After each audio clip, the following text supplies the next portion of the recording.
बहुत समय पहले बर्फ से ढके एक खूबसूरत राज्य में एक राजा और रानी रहते थे। उनकी एक नन्ही सी बेटी थी जिसकी त्वचा बर्फ जैसी सफेद थी। इसी वजह से उसका नाम रखा गया स्नो वाइट। समय के साथ राजा की मृत्यु हो गई। राज्य की गद्दी पर बैठी एक नई रानी जो दिखने में सुंदर थी पर दिल से बेहद निर्दयी। जादुई शीशे, सच बताओ, इस राज्य में सबसे सुंदर कौन है? रानी, आप ही सबसे सुंदर हैं। स्नो वाइट बड़ी हो रही थी। उसकी सुंदरता के साथ साथ उसका दिल भी उतना ही साफ और मासूम था। जादुई शीशे, अब बताओ, सबसे सुंदर कौन है? रानी, अब सबसे सुंदर स्नो वाइट है। नहीं, वो मुझसे सुंदर नहीं हो सकती। रानी शिकारी को बुलाती है। स्नो वाइट को जंगल ले जाओ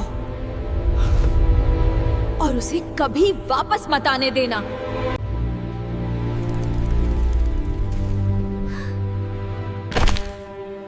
मैंने आपका क्या बिगाड़ा है? भाग जाओ स्नो वाइट, आज के बाद कभी महल मत लौटना। शिकारी का दिल पिघल गया और स्नो वाइट जंगल की ओर भाग गई। स्नो वाइट भागते भागते घर की तरफ पहुंचती है जहां ड्वार्फ्स रहते हैं। यहाँ कोई तो रहता होगा। वहां सब कुछ बिखरा होता है।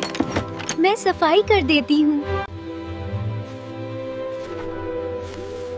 अरे शाम होते होते घर के असली मालिक लौटे। हमारा घर।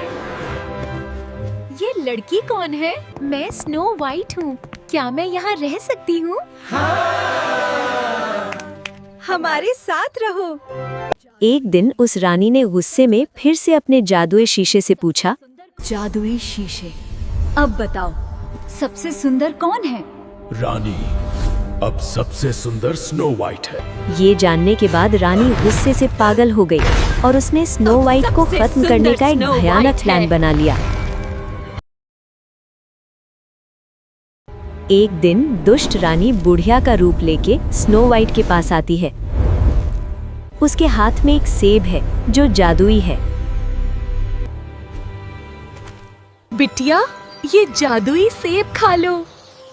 ठीक है। जैसे ही स्नो वाइट ने सेब खाया, वो जमीन पर गिर पड़ी। ड्वार्फ्स को लगा स्नो वाइट अब इस दुनिया में नहीं रह रही, इसलिए उन्होंने स्नो वाइट को एक कांच के ताबूत में रख दिया, जबकि स्नो वाइट पे उस दुष्ट रानी ने जादू कर दिया था। हम तुम्हें कभी नहीं भूलेंगे।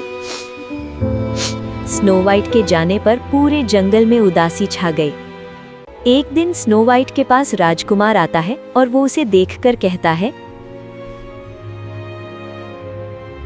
तुम्हारी सुंदरता से ज्यादा तुम्हारा दिल अनमोल है। राजकुमार के सच्चे प्रेम के स्पर्श से स्नो वाइट की आंखें खुल जाती हैं। सच्चा प्यार हर जादू को तोड़ देता है। मैं जिंदा हूँ। इस कहानी से हमें ये सीख मिलती है, सच्ची सुंदरता दिल की होती है और अच्छाई की हमेशा जीत होती है।